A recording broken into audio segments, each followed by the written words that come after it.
Year of the Wooden Dragon.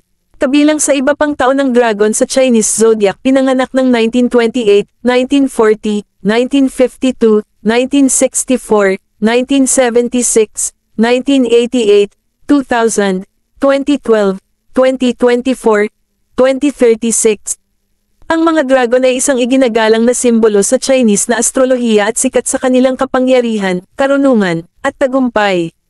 Ayon sa Chinese Horoscope 2024, ang taon 2024 na ay magiging isang taon ng pagbabago, paglago, at kasaganaan.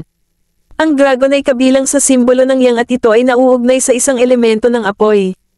Ang mga likas na katangian nito ay inaasahang lalakas sa panahong ito na magdadala ng mga positibong pagbabago at pagkakataon para sa bawat tao.